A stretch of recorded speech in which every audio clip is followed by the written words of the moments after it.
What's going on, everybody? It's your boy Scott Proctor alongside my guy Matt Morris. We're back with another episode of Simple Question, but we're back also with a friend of the show, a special guest. He covers Kansas Jayhawks for the Topeka Capital-Journal. Our guy Jordan Guskey. Thanks for having me on. Absolutely, man. We got some celebrations in order. Kansas Jayhawks are at the top of the college basketball mountain.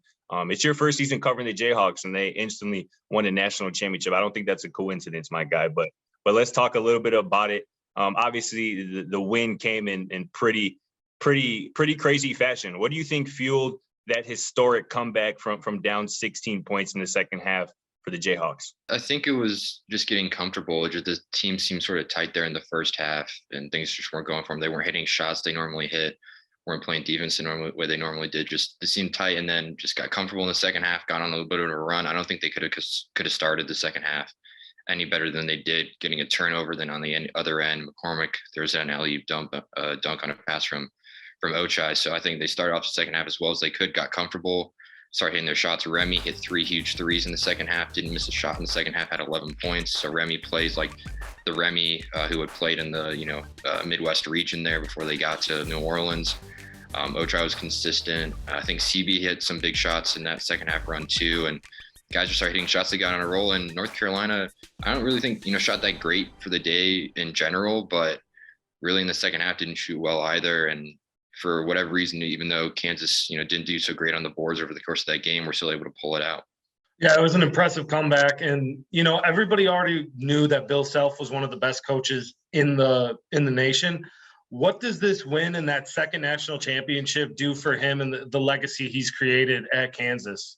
This was a topic, throughout the week there in New Orleans. And I sort of agreed with something that Mitch had to say. Like, I don't think there's really necessarily anything more he needed to do. It's not like he needed to win that game for his legacy, winning as many Big 12, titles as he has, tournament and regular season, winning that national title back in 2008 and making some of those different runs in the NCAA tournament as he has. I think his legacy would have been just fine if he didn't win this game on Monday. But, to the point, there's not a huge list of people who have won 2 national titles as a head coach.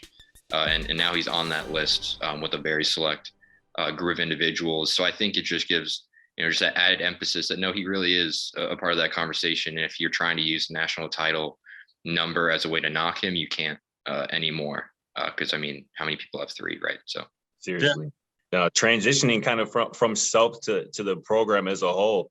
Is it safe to say, or is it fair to say rather, that this is one of, if not, one of the best Kansas Jayhawks basketball teams ever? And we talked about it, just a month ago at this point, all 5 starters named to some form of a Big 12 team. Obviously, they won the Big 12 tournament, #1 seed, and then, just accomplished one of the greatest comebacks, probably the greatest comeback we've seen in title game history. Is it fair to say that this Jayhawks team is one of the best, if not best, in program history?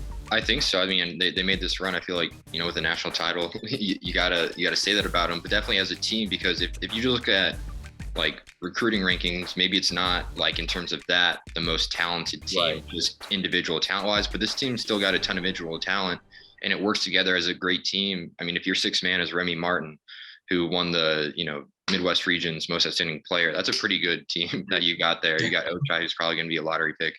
Christian will probably be drafted at some point. You got other guys who could be potential draft picks in time. Like, it's a talented group there, and I think you can definitely say, because of the run they made, that they're up there for sure. Yeah, absolutely. And I mean, talking about that, you mentioned Ohai, and he's going to be obviously going to the draft. But what does this team look like next year with some of the guys they're losing? And obviously, Kansas never really has to go into a rebuild. They just reload. But what does the Jayhawks team look like for next year, and what do you expect from them? It's a bit unclear. I think, like you said, Ochai's definitely going. Self has said himself, even though David has said has said in the past he hasn't made a determination yet, and he's going to do. I feel like you can put him safely in the going into his professional career now. I think the real question is, like, what do Christian and Jalen Wilson do? It feels like with the momentum Christian has, you could very easily see him going. If some of those projections you see out there are right, that he could be a late first round guy. So maybe you can put him in the category of leaving too. But Jalen Wilson, if he comes back, he could maybe potentially have the sort of year Ochai did if he can have that development in the offseason. You bring Christian back somehow, maybe he could do that as well. If you have those two guys leading the team, that could be a heck of a team to beat, especially with the wings and just talent they bring in with this recruiting class. Who knows what's going to happen with the transfer portal? Maybe they have guys leave, maybe they don't. But if guys do leave, then maybe they look for a Remy Martin or someone to fill in for McCormick if he leaves. So there's, a lot to think about, but I think it really hinges on what does CB and Jalen want to do. Definitely. And then talking about, some of these guys at the next level, obviously you mentioned Abaji is looking like a top 10 to 20 prospect, perhaps a lottery pick. How do you see his game, kind of translating to the next level in the NBA?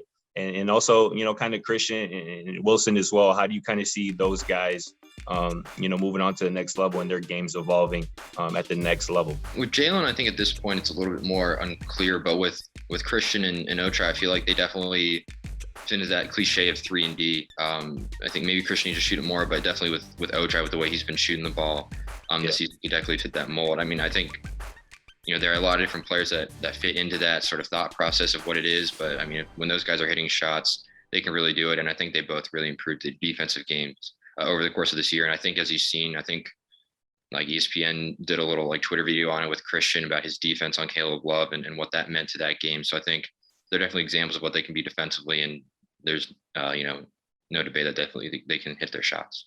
Definitely. I think that's an underrated part about that championship game, too. I don't know if many people have been talking about that because obviously Caleb Love came into that championship game scorching. And obviously the job Christian did on him certainly had an impact on things. I probably just got one last question for you, Jordan. Going back to the college game, the last 2 national champions now have come from the Big 12.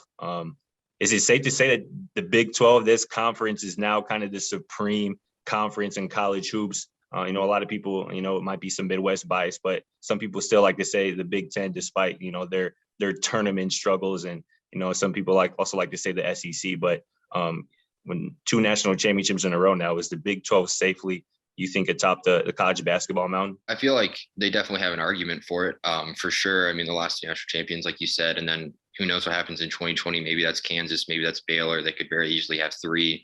Texas Tech was the runner-up in 2019, so that could have very easily been 4 national champions in a row, and that's pretty hard to disagree with. So yeah, I mean, they had 2 of the number 1 seeds of this year. Texas Tech could have very easily made a Final Four run, but they run into Duke. So it's a tough conference, and I think it showed throughout the year, and even in the NCAA tournament, why it is so tough. No doubt about it. That's awesome stuff, man. Love to chop it up with you. We had to get you back on the show after we talked some Jayhawks before the tournament. Dope to see them accomplish the ultimate goal, but it's been awesome as always, Jordan. Thanks for joining us. For Scott Proctor, my guy Matt Morris, and our guy Jordan here. We'll catch you on the next episode of Simple Questions.